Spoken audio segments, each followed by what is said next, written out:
Hello students, मेरा नाम है उमर शान और आप देख रहे हैं मेरा यूट्यूब चैनल। और आज हम पढ़ने वाले हैं बढ़ता हुआ टॉपिक इन्वर्स लेप्लास ट्रांसफॉर्मेशन। और हमने पिछले काफ़ी सारे इन्वर्स लेप्लास के टॉपिक्स कर लिए थे। फॉर सपोज अगर मैं आपको नेम लेकर बताऊं तो मैंने इन्वर्स लेप्लास के अंदर काफ़ी सारे आपको काम करवा दिया था। इसके अलावा और मैंने आपको पार्शियल फ्रैक्शन से भी मैंने सॉल्व करना सिखाया था कि how to solve the inverse Laplace transformation with the help of partial fraction. और उसके सारे केसेस भी मैंने मिक्स वीडियो के अंदर सारे बताए थे। और मैंने एक लेप्लास ट्रांसफॉर्मेशन की मैराथन यानी कि उसमें कुछ 25 टू 26 क्वेश्चन एक साथ भी करवाए थे, जो आप वहाँ जाके देख सकते हो। मेरा आईटी का डिस्क्रिप्शन में आपको मिल जाएगा। आज हम बात करेंगे एक नए टॉपिक की तरफ जो लेप्लास इन्वर्स ट्रांसफॉर्म निकालने के लिए बहुत ही हेल्पफुल फाइंड होता है। और हम समझ लो, आप इसे समझो कि पुराने मेथड जो हम पिछले इंटरमीडिएट क्लासेस में पढ़कर आते हैं, रूट्स फाइंड करना, फिर किस तरीके से वैल्यू पुट करना, डेरिवेटिव फाइंड करना, तो हम थोड़े आसान मेथड से करने की कोशिश करेंगे। इसका नाम है हेविसाइड एक्सपांशन फार्मूला। अब इस फार्मूले की हेल्प से हम इनवर्स लेप्लास ट्रांसफॉर्म कैसे कैलकुलेट करते हैं, आइए पढ़ते हैं फटाफट से। अच्छा जी, अब मैं आपके सामने कहता हूँ कि सपोज कर लो कोई भी आपके पास दो पॉलिनोमियल हो रेशनल फॉर्म में, ऊपर हो और नीचे हो, जिसमें आपका क्यू ऑफ एस जो है वो जीरो नहीं होना चाहिए। अब ये जीरो क्यों नहीं होना चाहिए? अगर ये जीरो हो जाएगा तो इस तरह की जो फॉर्म है वो क्या हो जाएगी? अनडिफाइंड हो जाएगी। इस वजह से हम इसको नहीं कंसिडर करते। इस वजह से हम बात कर रहे हैं कि ये जीरो होना नहीं चाहिए। और दो पॉलिनोमियल हैं और इसकी एक शर्त है कि डिग्री ऑफ पी एस यानी कि ऊपर वाले फंक्शन की जो डिग्री होगी वो हमेशा कम होगी किससे? नीचे वाले फंक्शन से। जब भी आप हेविसाइड एक्सपांशन फार्मूला एवेल्युएट कर सकते हो। हाँ, अगर पी की डिग्री बड़ी हो जाए क्यू ऑफ एस से तो आपने क्या करना है? ऑर्डिनरी डिवीजन का यूज करना है। और उसको ऑर्डिनरी डिवीजन का जब आप यूज करोगे तो करने के बाद आपके पास खुद ब खुद क्या होगा? पी की डिग्री क्यू से छोटी हो जाएगी और एक नया एक्सपांशन मिलेगा जिसका आप लेप्लास ट्रांसफॉर्म बहुत इजीली फाइंड कर पाओगे। अब यहाँ बात करते हैं कि इसका फॉर्मूला होगा क्या। Laplace of P of S divide by Q of S, दो पॉलिनोमियल जो मैंने आपको ऊपर बताया, इसकी डिग्री इससे छोटी होनी चाहिए, ये बात तय है। अच्छा, अब ये जो अल्फा वन यहाँ लिखा हुआ है ना, अल्फा वन बेटा क्या है? ये डिनोमिनेटर का रूट है। मतलब जो भी नीचे आपको एक अलजेब्रिक एक्सप्रेशन दी हुई होगी in the form of S, तो आपने क्या करना है? उसको जीरो के इक्वल रखकर उसके रूट्स फाइंड करने हैं कि ये वैल्यू कहाँ कहाँ आएगी। तो वो वही वैल्यू आपके पास क्या कहलाएगी? Alpha one. अब मान लो आपके पास कोई सेकंड डिग्री पॉलिनोमियल है तो आपके पास अल्फा वन अल्फा टू निकलेगा।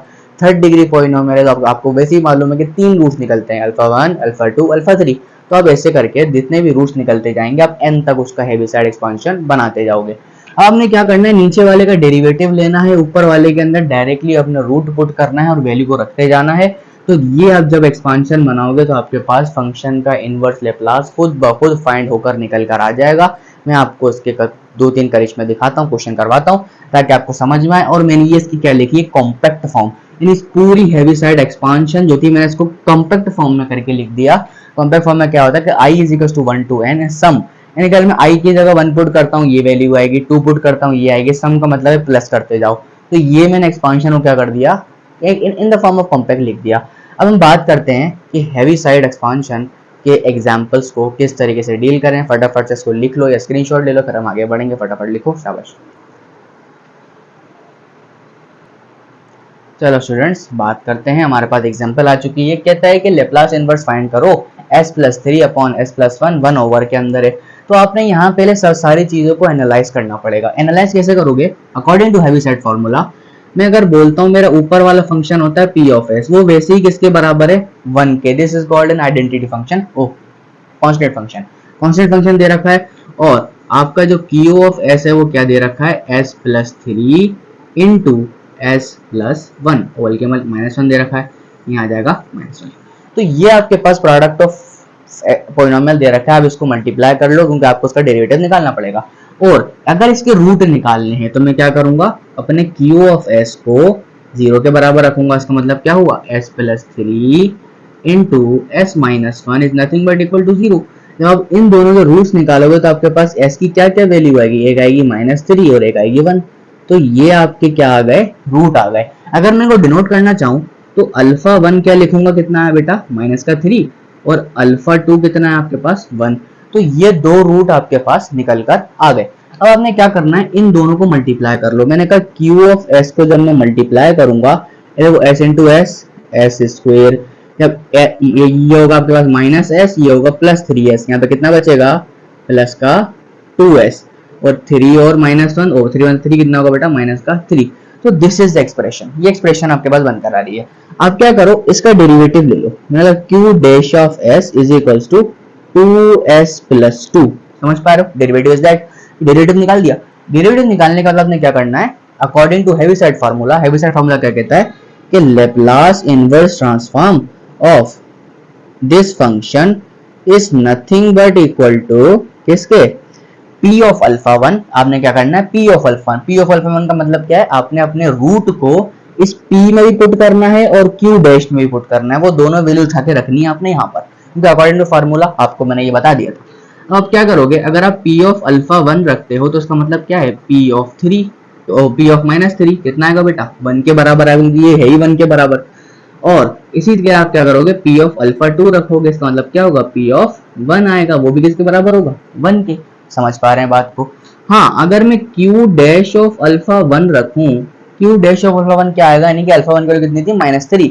अब मैं यहाँ पे क्या पुट करूंगा -3, देखो कितना होगा 2 इंटू -3 कितना होगा -6, -6 प्लस 2 कितना आएगा बेटा -4, यहाँ पे पहले कितनी आ जाएगी -4। अगर मैं q dash of alpha 2 put करूं, अल्फा 2 का मतलब क्या है, अल्फा 2 का मतलब क्या है 1, अगर मैं यहाँ 1 पुट करता हूँ बेटा कितना आएगा आंसर 4 आ जाएगा, यानी +4 और माइनस का 4 आया। अब इस सारी वैल्यूज को उठाओ और हैवी साइड एक्सपांशन बनाओ। हैवी साइड एक्सपांशन क्या कहता है कि p ऑफ अल्फा 1 ऊपर होना चाहिए, इसके बाद q डैश ऑफ अल्फा 1 नीचे होना चाहिए माइनस का 4, और क्या होना चाहिए e की पावर अल्फा 1, अल्फा 1 की वैल्यू कितनी बेटा, अल्फा 1 की वैल्यू -3 आएगा माइनस का 3 इंटू टी। समझ पा रहे हो बात को। फिर आगे चलेंगे प्लस, फिर क्या p ऑफ अल्फा 2 कितना है बेटा 1, डिवाइड में आओ q ऑफ अल्फा 2 बेटा कितना है 4, क्या आएगा e की पावर नेक्स्ट रूट कितना आएगा अल्फा 2, अल्फा 2 की वैल्यू कितनी थी 1 इंटू टी। तो आपके पास जो फाइनल फॉर्मूला आया कितना आया e की पावर t बाय 4 और माइनस e की पावर -3t डिवाइड बाय 4। तो this is the answer of the question. बहुत ज्यादा आसान था, बता आपने क्या करना है, अलजेब्राइक मैनिपुलेशन करनी है और क्वेश्चन को सॉल्व करना है। अब फटाफट से इसको लिखो, मैं आपके सामने 2 एग्जांपल्स और लेकर आता हूं, फटाफट से वो भी करेंगे फटाफट से। चलो स्टूडेंट्स, बात करते हैं कुछ नेक्स्ट एग्जांपल्स पर। हमारे पास 2 और एग्जांपल्स हैं, हम ताकि इस फॉर्मूले को अप्लाई करना सीख जाएं। तो भाई कैसे करेंगे, हम मैंने देखो क्यूबिक पॉलिनोमियल भी आपके पास ले लिया है, सेकंड डिग्री पॉलिनोमियल ले लिया है, ताकि मैं आपको बता सकूं कि डिग्रीज ऑफ पॉलिनोमियल्स आराम से सॉल्व किए जा सकते हैं। ठीक है भाई, अब यहाँ पे देखो आपने एनालाइज करना है कि p ऑफ s क्या है आपके पास s, और आप देख सकते हो q s की डिग्री जो है वो छोटी है p ऑफ s की डिग्री से, तो ये बात वैलिड है कि मैं अप्लाई कर सकता हूँ फॉर्मूला। क्या आएगा बेटा p ऑफ s, ये आ गया। आपका जो q ऑफ s है वो किसके इक्वल है, s square minus 5s plus 6। अगर मैं q ऑफ s को जरा सा थोड़ा सा मॉडिफाई करूं, मतलब इसके फैक्टर्स निकालूं, तो वैल्यू आएगी s माइनस 3 और s माइनस 2। अगर आप इन दो फैक्टर्स को मल्टीप्लाई करते हो according to middle term breaking, या फिर आप क्वाड्रेटिक फॉर्मूले से बना सकते हो, बहुत सारे तरीके हैं। ये फैक्टर बनाने के बाद आपको ये आंसर मिल जाएगा। तो मैंने क्या करना होता है, भाई q ऑफ s को 0 के बराबर रखना होता है। तो मतलब क्या हुआ, s की वैल्यू क्या क्या निकल के आएगी 3 और 2, क्या 2 वैल्यूज आ गई। इसका मतलब क्या हुआ, अल्फा 1 की वैल्यू कितनी थी 3 और अल्फा 2 की वैल्यू कितनी आ गई 2, 2 वैल्यूज आ गई। अब मुझे क्या करना है भाई, पहले तो मैं q का डेरिवेटिव निकाल लेता हूं। मेरा q डैश s कितना आएगा बेटा 2s माइनस 5, इस तरह कुछ आएगा नहीं आएगा। अब आपने क्या करना है, p of alpha 1, p of alpha 1 का मतलब क्या है, आपने p ऑफ 3 पुट करना है। p ऑफ 3 पुट करोगे बेटा, इसके अंदर कितना आएगा बेटा, आइडेंटिटी फंक्शन है कितना आएगा 3।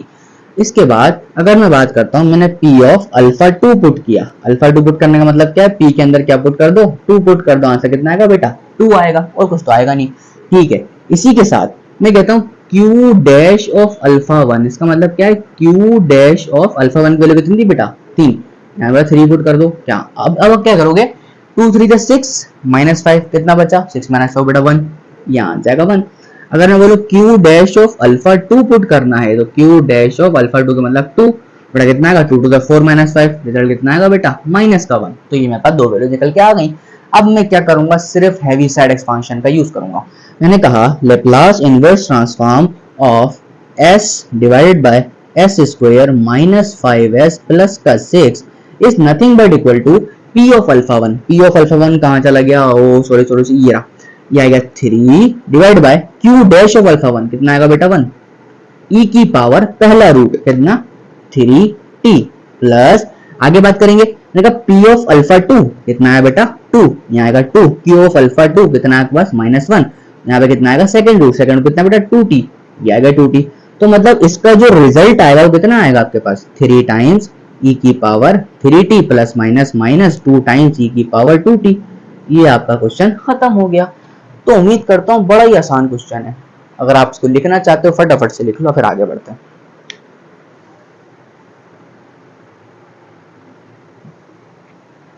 चलें जी मिटा दो, आगे बढ़े फटाफट से आगे चलते हैं। अब बात करते हैं अपने लास्ट क्वेश्चन पर, ताकि हम अपना 3rd डिग्री पॉलिनोमियल करना सीख जाए। बस आपने कितनी भी डिग्री हो, बस आपने क्या करना है रूट निकालना आने चाहिए। रूट निकालना आते हैं बात ही खत्म। अब मैं आपको लास्ट में एक एग्जांपल भी दूंगा ताकि आप उसको होमवर्क में करो, मुझे कमेंट में आंसर बताना बेटा क्या आया, ठीक है।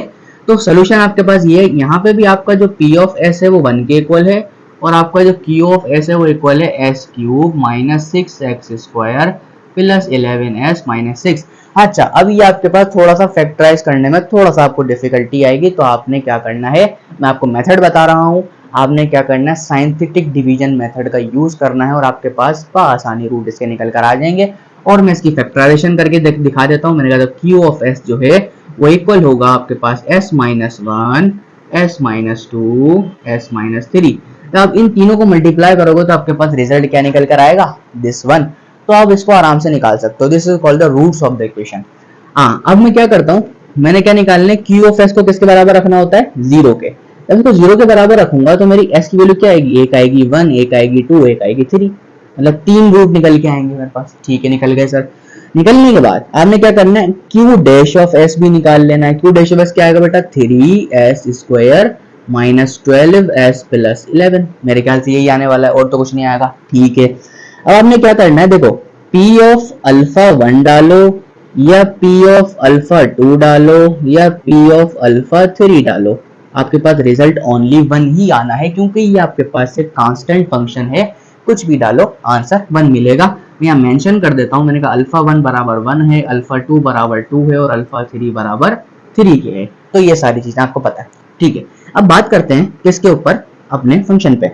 मैंने कहा q डैश के अंदर मुझे पुट करना है, यानी कि मैंने कहा q डैश ऑफ अल्फा 1 रखूंगा तो इसका मकसद क्या है, q डैश की जगह मुझे 1 रखना है। यहाँ 1 रखो, 3 माइनस 12 प्लस 11, तो 11 प्लस 3 कितना होता है 14, 14 माइनस 12 कितना होगा ओनली 2, ये बचा 2।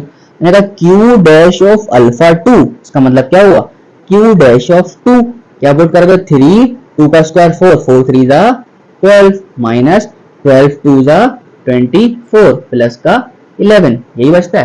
ठीक है, 11 और 12 कितना होता है 23, 23 माइनस 24 कितना होगा माइनस का 1। अब आप आ जाओ यहाँ पर, मैंने कहा q dash of alpha 3 put करता हूँ, मतलब q डैश ऑफ 2, 2 के बाद क्या आएगा 3, मेरा 3 आ गया।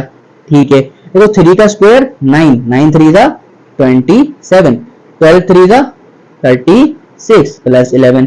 अब 27 और 11 को प्लस करो कितना होगा 7 प्लस 1 8 और 2 प्लस 1 3, 38 माइनस 36 बेटा कितना होता है, ये होता है आपके पास 2। ये आपके पास तीनों चीजें निकल कर आ गई।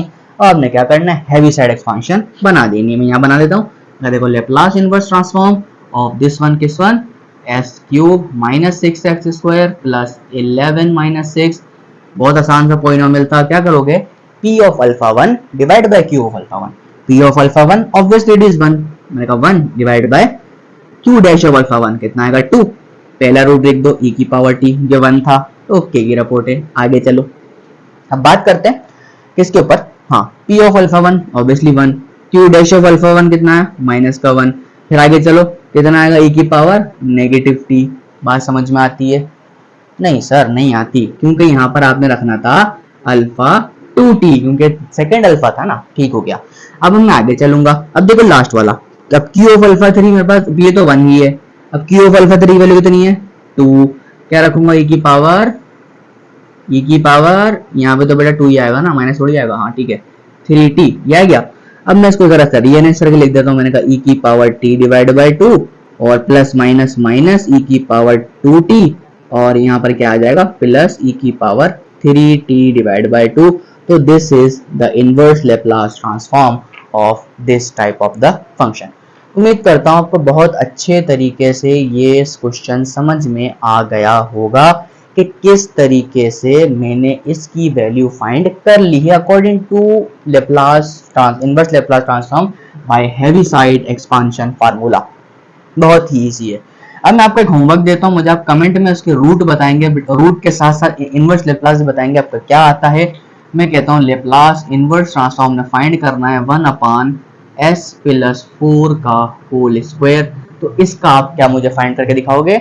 Inverse Laplace transform with the help of Heaviside expansion formula.